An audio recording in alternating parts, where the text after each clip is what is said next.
तो दोस्तों आज के इस वीडियो में मैं आप लोगों को भारत को किए जाने वाले दो बेहतरीन हथियारों के ऑफर के बारे में बताऊंगा, जिनमें सबसे पहला ऑफर तो बाइडेन एडमिनिस्ट्रेशन की तरफ से है, जहां पे बताया जा रहा है कि बाइडेन एडमिनिस्ट्रेशन के समर्थन के साथ अब बोइंग F-15EX एयरक्राफ्ट को इंडिया को ऑफर करने की तरफ आगे बढ़ रहा है। जबकि दूसरा ऑफर इससे भी अधिक महत्वपूर्ण और ये ऑफर है ब्राजीलियन एरोस्पेस कंपनी एम्बेरियर का, जहाँ पे बताया जा रहा है कि एम्बेरियर भारत को C-390 ट्रांसपोर्ट एयरक्राफ्ट का ऑफर कर सकता है। तो दोस्तों इन दोनों विषयों के बारे में डिटेल में जानने के लिए वीडियो के आखिर तक बने रहिए और चैनल को सब्सक्राइब और वीडियो को लाइक जरूर कीजिए। तो दोस्तों हाल ही में खबर आया था कि बोइंग की तरफ से इंडिया के जो 114 मल्टी रोल फाइटर एयरक्राफ्ट का टेंडर है उससे अपने FA-18 super hornet block 3 aircraft को हटा लिया जाएगा और ऑफर के तहत भारत के सामने F-15EX एयरक्राफ्ट को रखा जाएगा। इवन अब बताया जा रहा है कि जब 2+2 डायलॉग के लिए भारत के रक्षा मंत्री श्री राजनाथ सिंह अमेरिका के दौरे पे थे, तब भी बोइंग के अधिकारियों के द्वारा उनके सामने अपने ऑफर को लेके एग्रेसिव ब्रीफिंग दिया गया। रिपोर्ट में दोस्तों ये भी बताया जा रहा है कि बोइंग के F-15EX ऑफर के पीछे अमेरिकी एडमिनिस्ट्रेशन मतलब बाइडेन एडमिनिस्ट्रेशन का भी समर्थन है, जो कि चाहता है कि भारत रशियन हथियारों के ऊपर से अपने डिपेंडेंसी को कम करे। दोस्तों अमेरिका के तरफ से पहले भी कई बार भारत के सामने अपने हथियारों को खरीदने का प्रस्ताव रखा गया और कई बार यह भी बताया गया कि भारत को रशियन हथियारों से अपने डिपेंडेंसी को कम करते हुए अन्य ऑल्टरनेटिवों के तहत आगे बढ़ना चाहिए। पर भारत की तरफ से भी साफ कर दिया गया है कि भारत क्यों रशियन हथियारों का इस्तेमाल करता है और किस लिए भारत इसके ऑल्टरनेटिव के तहत आगे नहीं बढ़ पा रहा है। दोस्तों वैसे तो आपके जानकारी के लिए बता दूं कि भारत अभी तक अपने हथियारों के खरीदारी को न्यूट्रल ही रखा है और किसी देश से अधिक दोस्ती या फिर अधिक घनिष्ठता के कारण उनके हथियारों को नहीं खरीदा जाता है, बल्कि हथियारों की उपयोगिता और हथियारों के कीमत को लेकर ही हथियारों को खरीदा जाता है। पर दोस्तों अब अमेरिका भारत के ये हथियार के मार्केट को अपने दबदबे के अंदर लाने के लिए बड़े बड़े ऑफरों के तहत आगे बढ़ रहा है। इनमें माना जा रहा है कि F-15EX एक ऐसा प्रमुख हथियार होगा जिसे खाली अमेरिकी कंपनी भारत को ऑफर नहीं कर रहा है, बल्कि अमेरिकी गवर्नमेंट की तरफ से भी इसे भारत को बेचने के लिए साम दाम दंड भेद सब कुछ अपनाया जा सकता है। दोस्तों बोइंग के F-15EX या फिर कहे तो ईगल 2 एयरक्राफ्ट असल में 2 सीट वाले all weather multi role fighter है, जो कि fly by wire control system और नए आधुनिक हथियार, electronic warfare suite, advance radar, computer, conformal fuel tank और पहले के मुकाबले में अधिक ताकतवर एयरफ्रेम से लैस है। F-15EX असल में F-15 एयरक्राफ्टों के ही नया संस्करण है, जिसे 70 के दशक में अमेरिका के द्वारा अपने बेड़े में शामिल किया गया था। पर उस जमाने के एयरक्राफ्ट के मुकाबले में F-15EX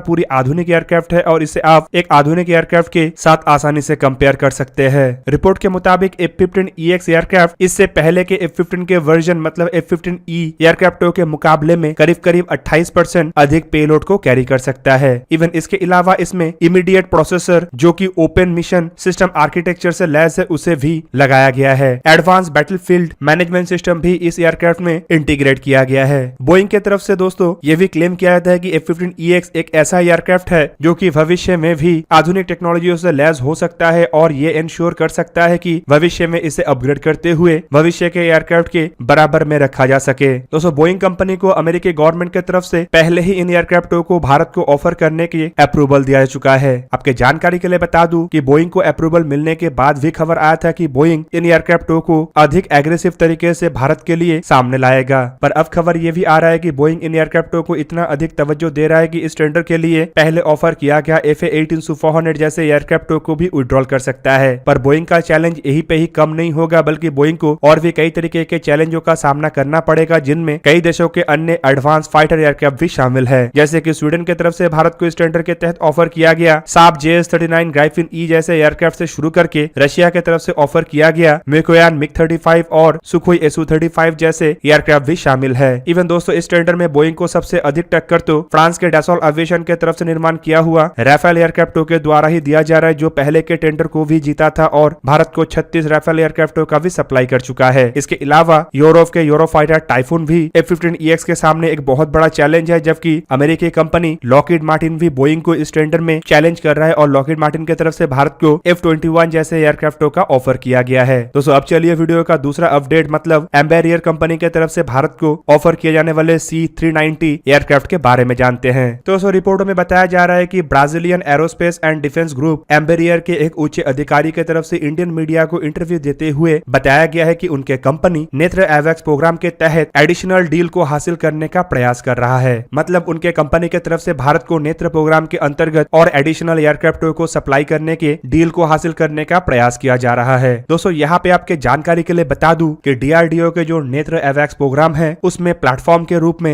एम्बेरियर कंपनी के ही ERJ-145 एयरक्राफ्टों का इस्तेमाल किया गया है। जबकि अधिकारी की तरफ से यह भी खुलासा किया गया है कि उनके द्वारा भारत के वायुसेना के सामने multi mission medium lift C-390 millennium aircraft को भी पेश किया गया है और इंडियन एयरफोर्स को एयरक्राफ्टों के बारे में ब्रीफली जानकारी दिया गया है। दोस्तों यहाँ पे आपके जानकारी के लिए बता दूं कि KC-390 या फिर कहे तो C-390 असल में अमेरिकी कंपनी की तरफ से निर्माण किया हुआ प्रसिद्ध KC-130J या C-130J हरकुलिस एयरक्राफ्टों के बहुत बड़ा प्रतिद्वंदी है और Indian air force already 12 C-130J super Hercules एयरक्राफ्टों को स्पेशल ऑपरेशन रिक्वायरमेंट के तहत इस्तेमाल भी कर रहा है। जबकि खबर यह भी है कि इंडियन एयरफोर्स और ऐसा करीबन 6 एयरक्राफ्टों को खरीदने का भी सोच विचार कर रहा है ताकि अपने फ्लीट को बड़ा करने के साथ साथ कई तरीके के मिशनों को और आसान कर सके, जिनमें ह्यूमैनिटेरियन सपोर्ट से शुरू करके मेडिकल एवोक्यूएशन, सर्च एंड रेस्क्यू और ट्रांसपोर्टेशन जैसे मिशन के अलावा कार्गो और ट्रूप्स लॉन्चिंग भी शामिल है। तो C-139 एयरक्राफ्ट और अमेरिका के C-130 एयरक्राफ्टों के बीच में डायरेक्टली कंपटीशन है, लेकिन अगर दोनों एयरक्राफ्टों को देखा जाए तो C-390 में अधिक फ्यूल एफिशिएंट टर्बोफैन इंजनों का इस्तेमाल किया गया है, बोल के इसका रेंज थोड़ा अधिक है। जबकि एम्बेरियर की तरफ से अब तक ये क्लियर नहीं किया गया है कि उनके तरफ से जो ऑफर को किया गया है उसके पीछे क्या 6 एडिशनल C-130J एयरक्राफ्टों को खरीदने के डिसीजन शामिल है। जबकि दूसरी तरफ वायुसेना की तरफ से भी शायद 6 एडिशनल एयरक्राफ्टों के अलावा अन्य एयरक्राफ्टों को भी खरीदने के इरादे को जताया जा सकता है। जबकि दूसरी तरफ कुछ अन्य एक्सपर्टों का यह भी कहना है कि S-400 खरीदने के कारण भारत के ऊपर अमेरिका आंशिक प्रतिबंध लगा सकता है, जिनमें एडिशनल C-130 एयरक्राफ्टों को बेचने के ऊपर भी रोक लग सकता है और शायद इसे देखते हुए ही एम्बेरियर कंपनी की तरफ से C-130 के बराबर के एयरक्राफ्टों के ऑफर को भी आगे बढ़ाया जा रहा है। जबकि दूसरी तरफ दोस्तों आपके जानकारी के लिए बता दूं कि भारत रशिया के साथ भी एक मल्टी मिशन एयरक्राफ्टों के ऊपर जॉइंटली काम करना चाहता था, लेकिन बाद में उसे रद्द कर दिया गया। ऐसे में एम्बेरियर कंपनी की तरफ से ये ऑफर उस रद्द किए हुए प्रोजेक्ट के जगह को पूरा करने के लिए भी हो सकता है। जबकि इसके अलावा भारत अपने वायुसेना के जो एंटोनोव AN-32 एयरक्राफ्ट है उसे भी भविष्य में रिप्लेस करेगा। C-390 एक ऐसा एयरक्राफ्ट है जो एंटोनोव AN-32 के जगह भी ले सकेगा। दोस्तों C-390 असल में एम्बेरियर कंपनी की तरफ से निर्माण किया हुआ अब तक के सबसे बड़े, हैवीएस्ट और मोस्ट कॉम्प्लेक्स मिलिट्री एयरक्राफ्ट है, जिसका मैक्सिमम पेलोड क्षमता करीबन 26 मैट्रिक टन है और एयर ड्रॉप क्षमता करीबन 19 मैट्रिक टन है। दोस्तों ये एयरक्राफ्ट 80 सीटों से भी लैस हो सकता है और एक साथ 80 सोल्जर्स को एक जगह से दूसरी जगह तक ले जाया भी सकता है। जबकि अगर पैराट्रूपर्स के कैरी करने के क्षमताओं को देखा जाए तो ये फुल्ली ऑपरेशनल गियर से लैस 66 पैराट्रूपर्स को कैरी कर सकता है। दोस्तों एम्बेरियर C-390 एयरक्राफ्ट असल में 2